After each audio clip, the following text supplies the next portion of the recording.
Police call it a senseless and cowardly act. Good evening, everyone. I'm Crystal Gutierrez. APD believes only one man was behind a shooting rampage that covered miles of the city yesterday. And just this afternoon, they say the number of officers injured is actually higher than they initially thought. News 13's Chris McKee was at a joint press conference today. He's here with the new details. Crystal, APD confirmed today this unfolded like an ambush at a southeast Albuquerque intersection. Before gunfire erupted, this is what witnesses told police. Witnesses stated that this gentleman told them to call the police and that he would be waiting for them. Now, police say this man was the man that witnesses were talking about. 35-year-old Christopher Chase. APD Chief Alan Banks told us today that Chase was waiting at Avenida Cesar Chavez and Broadway when an APD officer came to the intersection. Police say Chase then started firing an assault rifle. They're not saying exactly which type of gun, though. Police say one officer took cover. That's when Chase stole a police car and started heading north on Broadway. The whole time, police say Chase was firing round after round outside the window at officers at several intersections. Police say Chase kept driving, weaving through several streets, and eventually getting on 4th Street. That's where police say he shot out the car, hitting a Bernalillo County Sheriff's deputy. Then on 4th and Montano, Chase crashed the stolen police car and got into a gun battle with officers. In the mix of everything, one BCSO deputy and 3 APD officers were shot. Still, both departments said they are thankful. I think it could have been a lot more horrific if it hadn't have been for the courageous men and women of both our departments. I'm proud today to be a law enforcement officer. Police say they are still investigating Chase's motive. While police continue that investigation, they say they're still looking to see if he had any help, but right now they believe Chase acted alone. Crystal, back to you.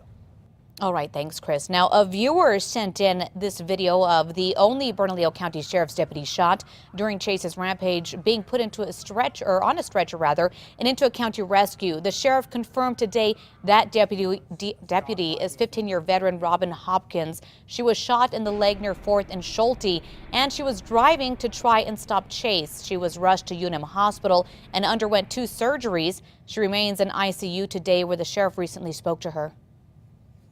I told her that there was a tremendous outpouring of the law enforcement community and the citizens, which a big grin came on her face and a thumbs up. She's a very strong officer.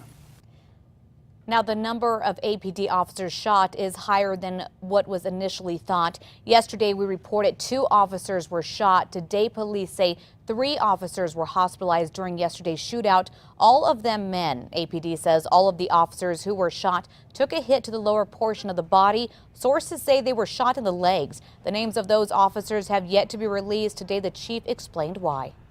They're still trying to heal. They still have to make notifications to some family members as well, especially those that are out of town.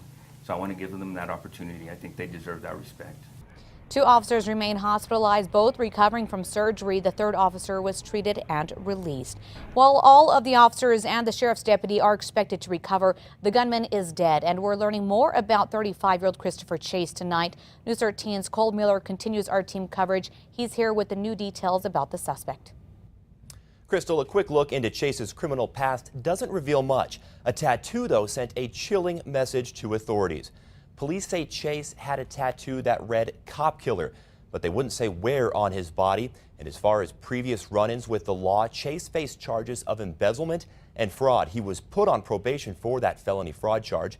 Yesterday, police say Chase was wearing camouflage, a black mask, and body armor when officers first arrived. That's when he opened fire with an assault rifle. Police say their focus is now on what caused Chase to go through with all of this.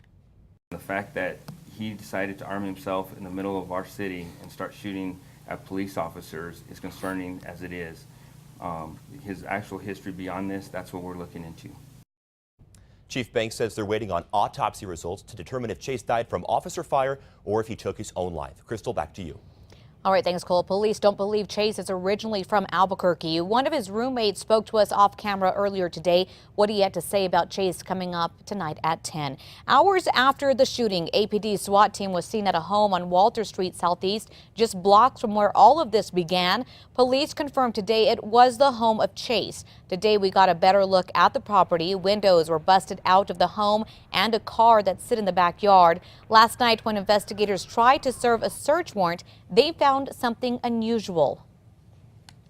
They went to serve the search warrant on the residence and determined that it appeared to have been booby-trapped at the windows.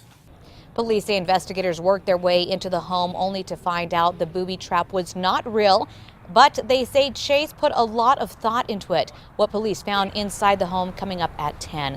Police say a lot of witnesses have come forward describing what they saw. Many of them say they were forced to take cover. We started hearing gunfire, and then we heard like bullets coming our direction, and one of the bullets hit the glass, and we all just hit the deck. Sandra Rue was working at the MVD office on 4th Street near Montano. He says everyone inside hit the floor when they heard at least one bullet shoot through the store window. Yesterday, they were in fear for their lives. Today, they're cleaning up the damage. And police are pretty sure they're not the only ones picking up the pieces after bullets damaged businesses and homes. Police are asking anybody who sustained any damage to property during yesterday's shooting to call 242-COPS. This story is still developing. For the very latest information, stay with KRQE News 13 on air and, of course, online at krqe.com for new details, including a look at today's entire press conference. Check out our links on our website.